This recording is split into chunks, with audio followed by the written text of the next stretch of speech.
What's up, everyone? I'm going to tell you the story of the Monte Carlo. It's kind of a long story, kind of, sort of. I'm going to give you the history of the car, how I got the car, how long I've had the car, what my plans are for the car, just everything about the car, and why this car means so much to me. I mean, I even have it tattooed on me. Like, I don't know, like, honestly, if I had a choice, I'd probably pick an Impala over the Monte Carlo, but the history behind it, I'm stuck with it. This is my forever car. This is a car I'm going to keep forever. Literally, not for sale. If someone came and offered me $500,000 for it, I wouldn't take it. I know it sounds crazy, it sounds dumb, like it's just a car, but I don't know. Just stay tuned, I'll tell you the story. Alright, so the car. My dad bought this car back in 1998, I believe, so I was just 3 years old. And he got it, it was originally blue. He got it from Jones, Oklahoma. And I remember him and Geronimo, if you know Geronimo, you know, like, that guy, call him the Monte Carlo King because he has so many Monte Carlos in his backyard, his house. He's very knowledgeable about them. He has a ton of Monte Carlos. So I guess him and my dad went out to Jones, Oklahoma, and Geronimo just came by the other day, not too long ago, and told me he actually might have the, I think it was Auto Trader, if I'm not mistaken, is that what he said? He found the ad, the original ad for this car, and he says he kept the magazines and the ads pretty much for all the cars he bought or wanted to buy. So him and my dad went out there, bought it from some lady out in Jones, and I believe, if I'm not mistaken, I think he paid $3,500 for the car back in '98. So it's a '72, so a little over 20 years old. So this car wasn't like a new car, but it wasn't like a super old car. And he also had the orange Cadillac, which, if you guys know me, you probably know my dad, probably remember the orange Cadillac.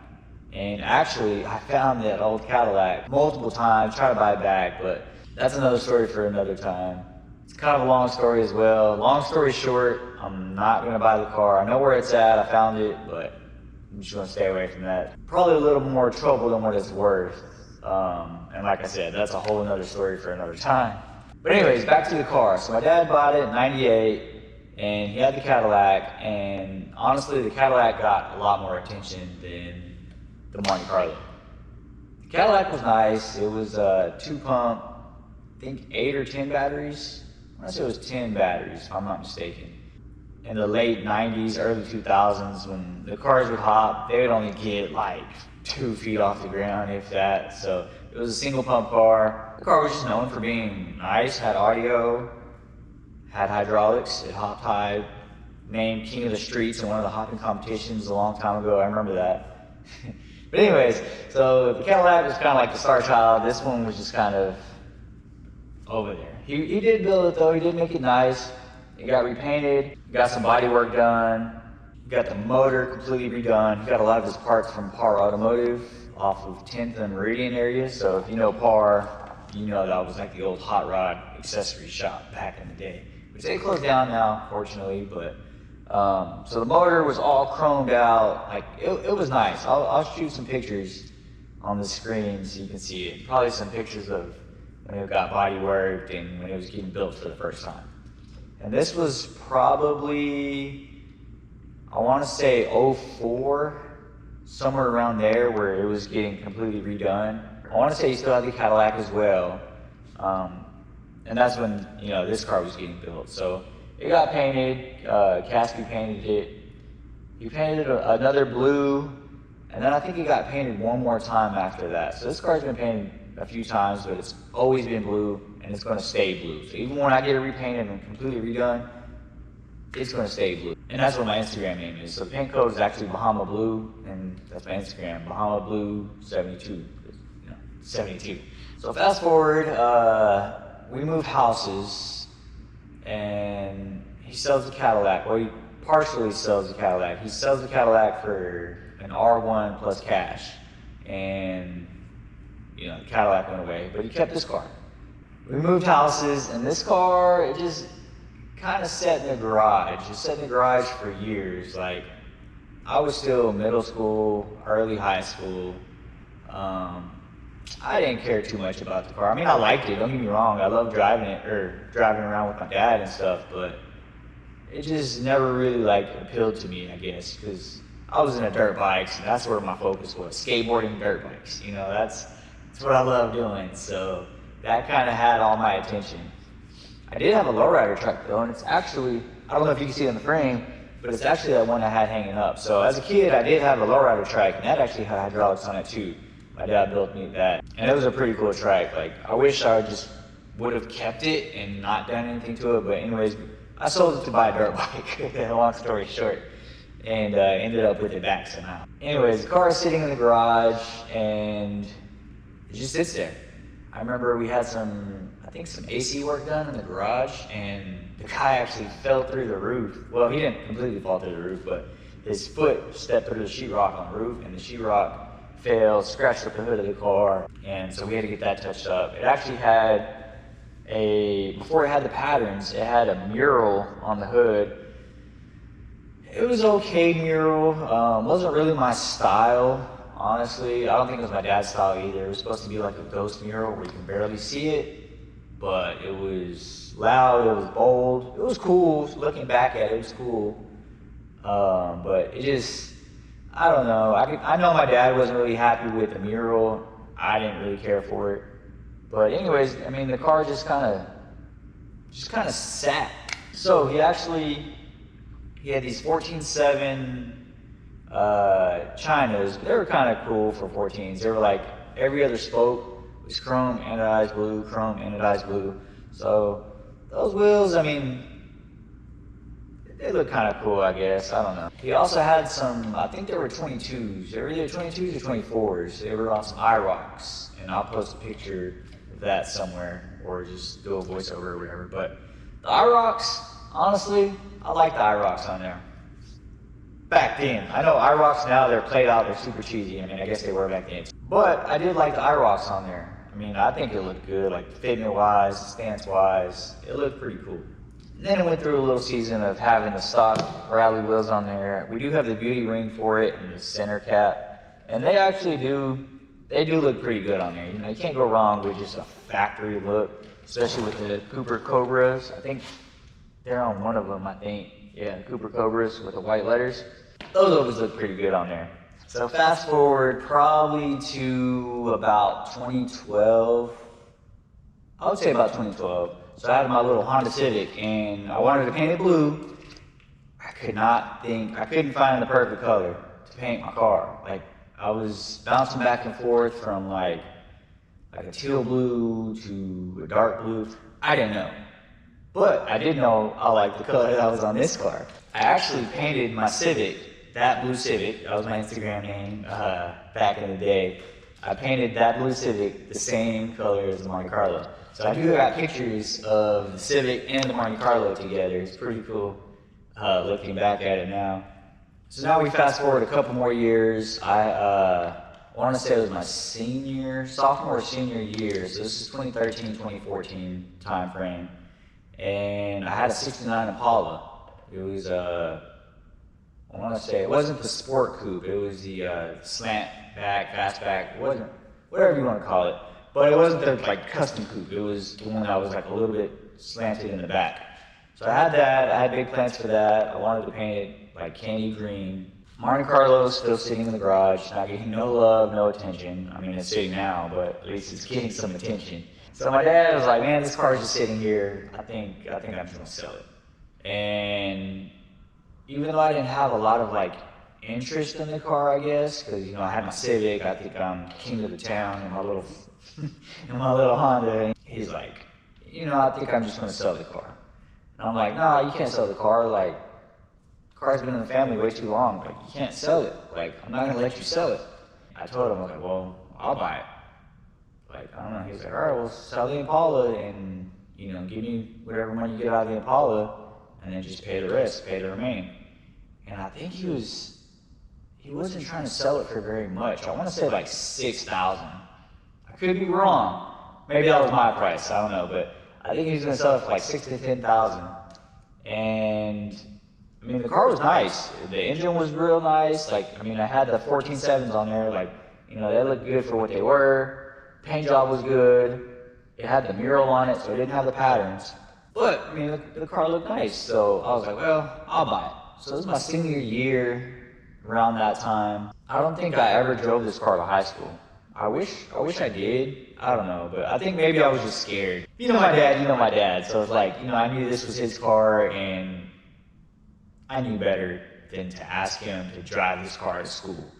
You know, even though, looking back at it, I probably should have. Hey man, let me take Monte Carlo to school. And I know he probably would have let me. So I did drive the car. I remember the first time actually driving the car. It was, it was at a car show at the fairgrounds.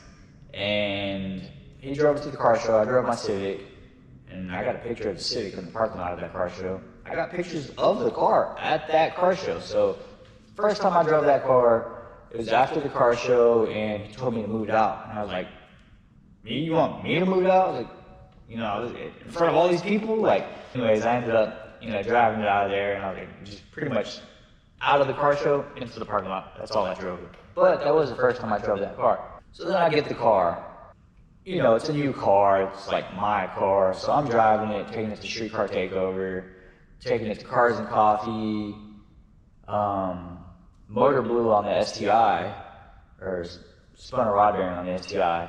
So this was my daily driver for like 4 to 6 months maybe, and I drove this every day. This is before I had the hydraulics, and drove it every single day. And this thing didn't let me down. I mean, granted, daily driving a car, especially like with a nice paint job and stuff, you start to get scratches and dings. I remember a lady like bumper tapped me at 7-Eleven, kind of bent a little bit of the trim on the back, but really wasn't that big of a deal. This car is the reason I started SS Industries, honestly, because I was like, man, I gotta put hydraulics on this car. I gotta put hydraulics on this car. I gotta save up, put hydraulics on this car. I'm straight out of high school. I don't have very much money. I don't have any skills. I know nothing, and I have no money. I know I wanted hydraulics, but couldn't afford them. Couldn't put them on, couldn't afford them, couldn't pay somebody to put them on, because I couldn't afford it. Fast forward some more years, kept this car at my friend Chris's house. He was nice enough to let me store his car in the garage, so it kind of stayed there. My dad bought, you know, we had street bikes and dirt bikes and all that stuff, so the garage was full. So Chris was nice enough to let us keep the car over there, and it stayed at his house for a long time, like years, like, I don't know, 4 or 5 years maybe. Chris lets me keep the car there, kind of storage. I'm like, I want to put hydraulics on the car. I had a little bit of welding experience at the time, and I was like, man, I could pay someone to put the hydraulics on my car, or I can buy a welder, put the hydraulics on the car myself. And that's what happened. That was probably a turning point in my life, because I wouldn't be where I am today if I wasn't poor. No, if I didn't want to put hydraulics on my car, finally, and bought this welder, then probably none of this would be here right now, honestly. And I'm grateful for Chris, because Chris was the person that taught me how to weld. He got me my first welding job, and taught me, you know, as much as he could at a job, so I gotta thank Chris for that, for sure.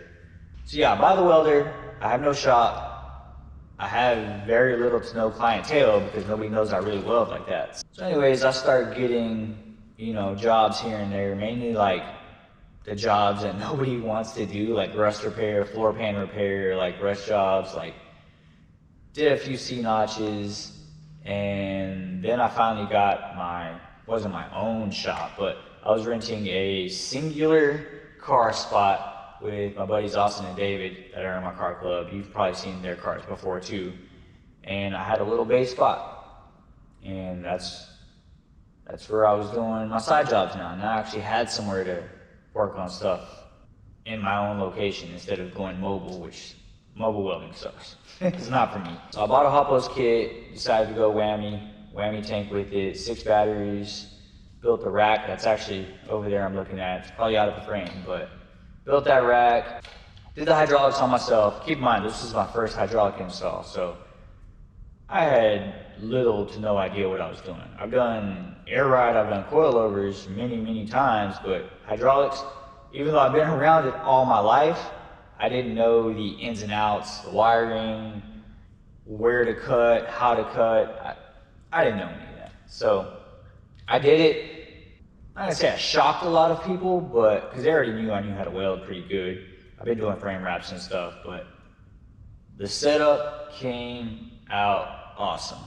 It came out pretty good. I was very impressed for it. Looking back at it now, granted this has probably been 4 years ago, somewhere around there. So not like a super long time ago, but 4 years of staying consistent and fabricating and welding and getting new ideas, it goes a long way when you're doing it every day. So looking back at it, I'm like, yeah, I could have changed this, could have changed that. But at the time, with the tools I had, the resources I had, the space I had, it came out awesome. Super happy with it. But I will say, after I put the hydraulics on this car, I think was, I'm not gonna say my turning point for when I fell in love with the car again, but the car it was different. It was a whole different animal. Like, I don't know. I was taking it out more. I was enjoying the car more.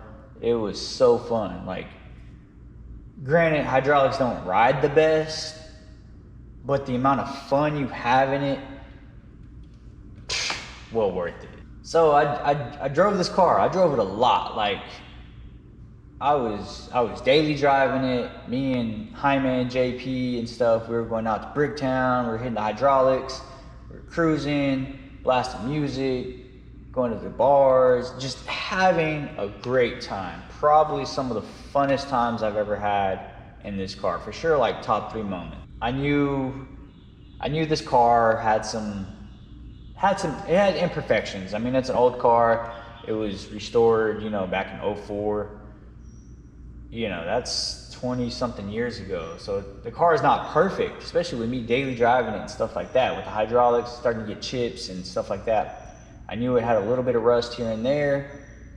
It was a solid second, third place car. Every now and then I'd get first place, but solid second or third place car for the classes I was in. Not a huge car show guy anymore. To me, car shows are a little bit boring, especially when you're not when you're taking your car to a car show and it's not swinging 100%. Like, I know I got chips. I know I got a little bit of rust. My glass was a little swirly. So it's like, I don't know. To me, going to a car show with a car that's not 100%, I don't know. Like, it's just, like, why are you going to a car show with a raggedy car? That's kind of the way I looked at it a little bit. Like, I mean, I don't know. And that's honestly the reason why we're here now. Because I knew it wasn't 100%. I knew there were issues that needed to be addressed. And I wanted to fix them. So that's why I bought this chassis right here. It's almost done. It's sad to say, but I got this chassis about 4 years ago. I didn't want to take this car apart until I had another chassis built for it. And it's almost done. I got to weld the bottom sides of it and probably adjust a couple things here and there, but for the most part, it's almost done. So I didn't want to take this car apart until I had a chassis ready for it and the space to do it. Last shop, I thought I had enough space, and that's why it took so long for this chassis to get where it's at now, because customer chassis kept coming in front of my chassis. So because I didn't have the room to have it on the side. Other Impala chassis were stacked on top of here. Couldn't work on it. Excuses. I know. So now we're in the new shop. We got space. Got plenty of space. It seems like. I mean, it's kind of crowded in here already, but a lot of these chassis are about to get out of here. I'm almost done with the Impala ones. So pretty much that's more or less. I know there's a lot of details I'm leaving out, but to kind of get the gist of the car, the history, how I got it, and why I'm going to this extent. So that's the past. This is where we're at now. I want to talk about the future of this car. So it's always been my dream to have, for one, a lowrider. So check that off the list. Two, I know this car's not going nowhere, so I don't care how much money I spend into it because it ain't going nowhere. I'm not worried about resale. I'm not worried about none of that.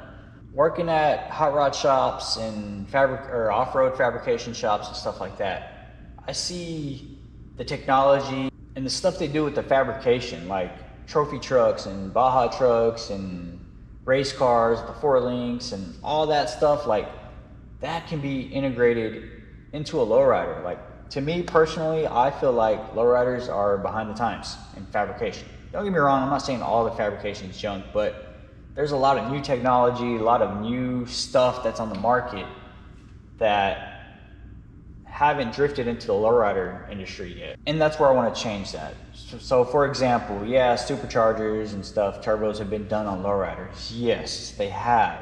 I mean, you've seen them, I've seen them. You got that Fleetwood Cadillac with the big supercharger sticking out the hood. You got the Mothership 59, he built that. I think it's called the Battleship 64, if I believe. But that's why I'm doing the twin turbo setup. Turbos, possibly out the hoods, big turbos, catch some attention. It's different than the regular lowrider for sure. The way I did the rear suspension, it's kind of mini trucking style a little bit.